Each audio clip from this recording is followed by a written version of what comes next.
Hello and welcome. Alexander Shapiro reporting for another edition of CMS Forex News. Today is Wednesday, June 25th, 2008. In Japan, the unadjusted trade surplus shrank to 365 billion yen, much better than the 30 billion surplus expected by economists. Exports decreased to Europe and America, but emerging economies, especially China and Russia, picked up the slack. Overall, exports were up 3.7% compared to a year ago, while imports rose 4.4% as a result of surging oil prices.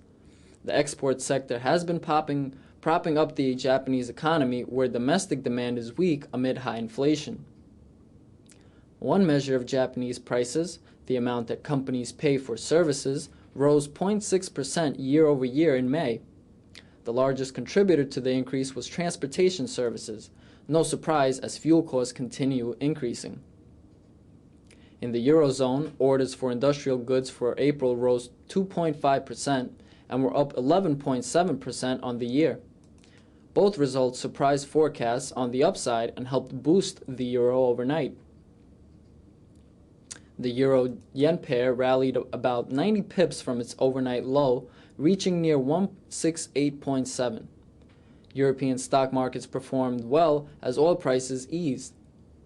Meanwhile, financials were helped by Barclays' announcement that it was set to raise $8.85 billion through a stock offer.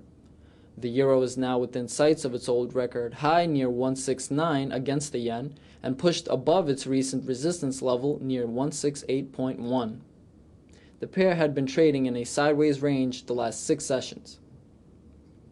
In the U.S., orders for goods meant to last several years totaled $213 billion in May, the same amount as in April when orders had dropped 1%.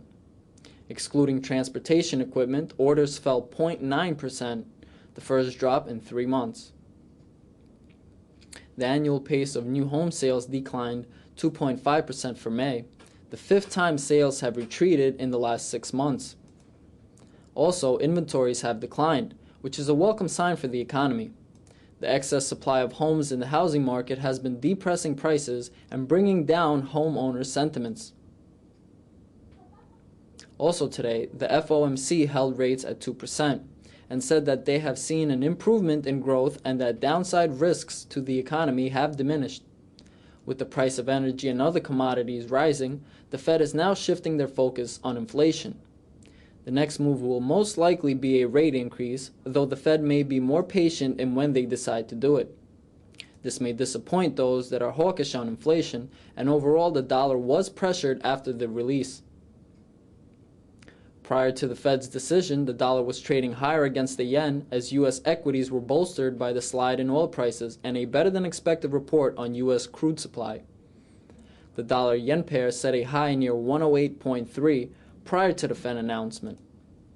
Afterwards, the pair slipped and proceeded to fall to 107.7.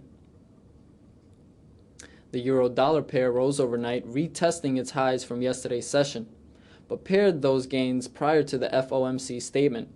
After the statement, it first touched support at the 1.55 area, then shot up 100 pips to set a high near 1.568, and went further up as the day went on. This pair is at a new 3-week high. The pound-dollar pair retested Monday's high overnight, but paired those gains prior to the Fed decision. After the release, the pound regained its losses and broke through to a new high reaching 1.976 by 3:30 p.m. Eastern Time.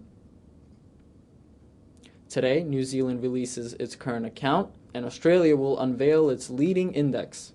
Overnight, the UK will post data on business investment, and Germany will reveal its import price index. Tomorrow, the US posts its final version of first quarter GDP, data on weekly jobless claims, and existing home sales.